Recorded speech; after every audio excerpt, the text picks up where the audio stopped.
जय हिंद दोस्तों, आप सभी का स्वागत है। आज की वीडियो में हम लोग बात करेंगे RRB group D exam date के बारे में कि एग्जाम कब तक हो सकता है, आगे क्या प्रोसेस आएगा, कब तक निर्णय आएगा, हर एक विषय पर बात कर रहे होंगे। तो आप लोग हमारे चैनल पर नए हैं तो वीडियो को लाइक कर लें और चैनल को सब्सक्राइब कर लें, क्योंकि हमारी जो इन्फॉर्मेशन होती है वो ऑथेंटिक होती है। जो भी चीज़ें आपको बताई जाती हैं भाई वो एकदम सटीक होती हैं, तो हमारे साथ जरूर जुड़े रहें। तो चलिए अपना वीडियो स्टार्ट करते हैं। देखिए, आज की वीडियो में हम लोग बात करेंगे कि एग्जाम कब होगा। सबसे पहले हम लोग बात करते हैं कि फैसला कब तक आएगा। आप सभी जानते हैं कि फैसले को रिजर्व कर लिया गया है। फैसला तभी रिजर्व किया जाता है जब केस बहुत इंपॉर्टेंट हो, और यहाँ पर तो बच्चों के भविष्य से जुड़ा है। देखिए, ऐसे ही किसी एक साइड फैसला नहीं सुनाया जा सकता है, बहुत सारे पहलुओं को ध्यान रखना होगा। आज अगर यहाँ पर कैट में फैसला सुना भी दिया जाता है, कल को बच्चे हाई कोर्ट पहुंच जाएंगे, तो इन भी चीज़ों का ध्यान रखना पड़ता है कि हम जो फैसला दें कम से कम हमें बाद में जवाब ना देना पड़े, क्योंकि आप भी जानते हैं दोबारा फिर से इन्हीं के पास फैसला भेजा गया था। इसलिए कैट जो भी फैसला देगा ना, पूरा हर एक चीज से हर एक पहलू को देखेगा, उसके बाद ही फैसला सुनाएगा। अब बात ये आती है कि अच्छा, फैसला कब तक सुनाया जाएगा। तो मैं आपको बता दूं कि मैक्सिमम कम से कम 10 दिन का समय तो लगता ही है। 10 दिन इस पे पूरे केस हिस्ट्री चेक की जाएगी कि क्या कहीं पर ऐसा केस आया है, और ऐसा केस आया है उसी को रेफरेंस दिया जाएगा कि इस रेफरेंस के कि मैंने इस केस का रेफरेंस लिया है और इसी बेस पे मैंने ये फैसला सुनाया है। ये चीज़ें रखी जाएंगी और इसमें कम से कम 10 दिन का समय लगता है। ज़्यादा कितना लगेगा? लगभग 6 महीने।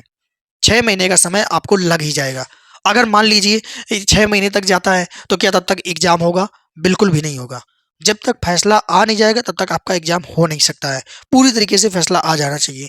अब उसके बाद कब तक? अगर कम से कम मैं बात करूं तो 15 नवंबर के आसपास ये उम्मीद है कि आपको फैसला दे दिया जाए कि हाँ, कौन जीता, किसके पक्ष में गया है। उसके बाद भी कुछ ऐसे लोग हैं जो हाई कोर्ट भी जा सकते हैं। तो भाई अगर हाई कोर्ट गए, आप भी जानते हैं कि वहां से स्टे मिला था, तो अगर हाई कोर्ट गए तो फिर से वहां से स्टे लग जाएगा। और ये तो बात है कि जैसे ही कैट का फैसला आएगा कि जो सेकंड पार्टी है भाई वो तो जाएगी जाएगी हाई कोर्ट, तो ये भी चीजें देखने को मिलेंगी। तो अब बात आती है कि एग्जाम कितना डिले हो सकता है।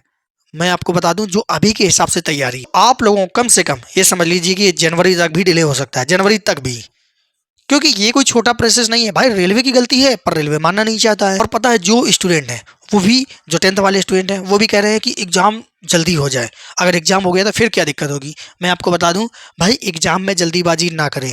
अगर आपका फैसला हाई कोर्ट में चल रहा है, केस हाई कोर्ट पर चल रहा है, मान लीजिए कि आगे चलकर आप भी जानते हैं गलती तो है, रेलवे जल्दीबाजी में एग्जाम करा देगा, रेलवे को क्या फर्क पड़ता है, भविष्य तो स्टूडेंट का खराब होगा। मान लीजिए आपका ये एग्जाम भी हो गया, आपको ज्वाइनिंग मिल गई और आपने ज्वाइन भी कर लिया। उसके बाद रेलवे ने यहाँ पर जो फैसला है, हाई कोर्ट का फैसला आ गया कि नहीं नहीं, ये तो आपने गलत किया है, ये फैसला अब आईटीआई के पक्ष में जाता है। उस समय रेलवे क्या करेगा भाई? आपको तो बाहर कर देगा। और कुछ स्टूडेंट कह रहे हैं नौकरी लगने के बाद कौन बाहर करता है? जब किसी पर केस चल रहा होता है ना, तो आपको जो ज्वाइनिंग लेटर मिलता है वो टर्म एंड कंडीशन के साथ मिलता है कि केस का जो फैसला आएगा उसके हिसाब से सारी चीज़ें क्लियर होंगी कि आपको रखना है कि नहीं रखना है। तो आप सोचिए कि अगर ये फैसला 3-4 साल बाद आया, 4 साल बाद आया, तो क्या सारे लोग पढ़ते रहेंगे? सारे लोग उसी रिदम में बने रहेंगे? 4 साल बाद फिर आप क्या करोगे? कौन सी नौकरी की तैयारी करोगे जाके? आप खुद सोचो इस चीज़ को, क्योंकि फैसला तो भाई किसी के पक्ष में भी आ सकता है। और आप भी जानते हैं कि रेलवे की गलती है और रेलवे इसमें ज़रूर फंसेगा, क्योंकि हाई कोर्ट से ही स्टे दिया गया था और जिस पॉइंट पर स्टे दिया गया था उस पॉइंट को रेलवे प्रूव कर ही नहीं पाएगा, और ये इसकी गलती है। शॉर्ट नोटिस क्यों डाला जाता है? इसीलिए डाला जाता है कि हाँ, अब ये आपका प्रोसेस स्टार्ट हो गया। और जैसे ही शॉर्ट नोटिस आता है, सारे लोग अपना अपना डॉक्यूमेंट तैयार करने लगते हैं, अपनी एग्जाम की तैयारी करवाने लगते हैं कि भाई अब शॉर्ट नोटिस आ गया है तो अब तो वैकेंसी जल्दी ऑनलाइन होगी, तो इसकी तैयारी भी शुरू करवा दें। ये भी चीज़ें शुरू हो जाती हैं। तो शॉर्ट नोटिस को नोटिफिकेशन मानना पड़ेगा। और उसके साथ साथ मान लीजिए आप तो तैयारी कर रहे हैं भाई, आपका एग्जाम भी हो गया, आपका अच्छा स्कोर बन गया, सब कुछ हो गया। मान लीजिए फैसला आया और आईटीआई के पक्ष में आया, रेलवे ने आईटीआई की बात नहीं मानी कि नहीं नहीं, मुझे आईटीआई वालों को देनी नहीं है। उसने क्या किया? रद्द कर दिया कि चलो हम वैकेंसी को ही रद्द कर देते हैं, दोबारा से नोटिफिकेशन निकालेंगे। मान लीजिए आपने पूरी तैयारी भी कर ली, एग्जाम भी निकाल लिया, फिजिकल की भी तैयारी कर रहे हैं, उसके बाद ये मान लीजिए पूरी ना हो भाई, उसके पहले ही फैसला आ गया, अब ये वैकेंसी रद्द हो गई कि चलो भाई हम दोबारा से एग्जाम लेंगे, हम 10th ही क्वालिफिकेशन रखेंगे। उसके बाद फिर आप क्या करेंगे? आपकी मेहनत तो बर्बाद गई, समय भी बर्बाद गया। तो ये भी चीज़ें हो सकती हैं। तो आपको क्या करना है भाई? केस क्लियर हो जाए।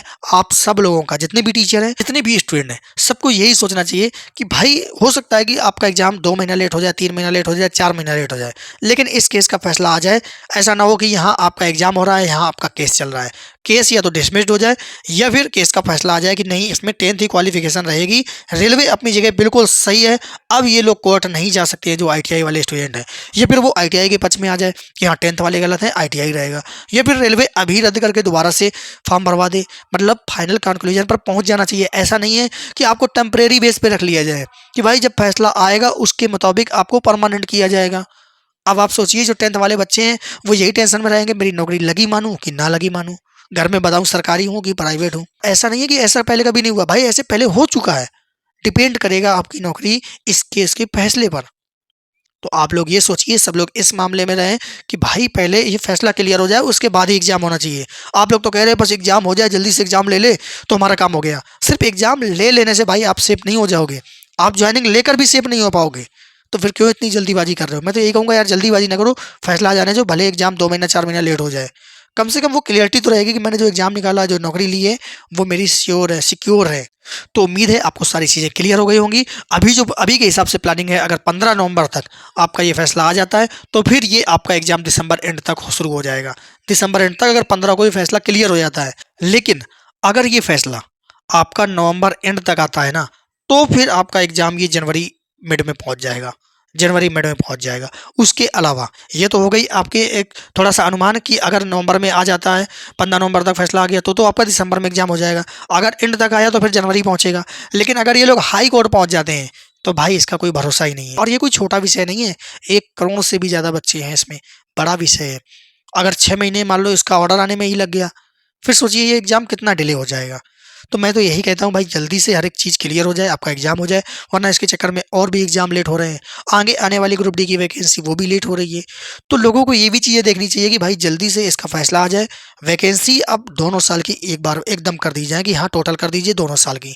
इतना तो करना ही चाहिए रेलवे को, भाई 2 साल का समय हुआ जा रहा है तो दोनों साल की मर्ज कर देनी चाहिए।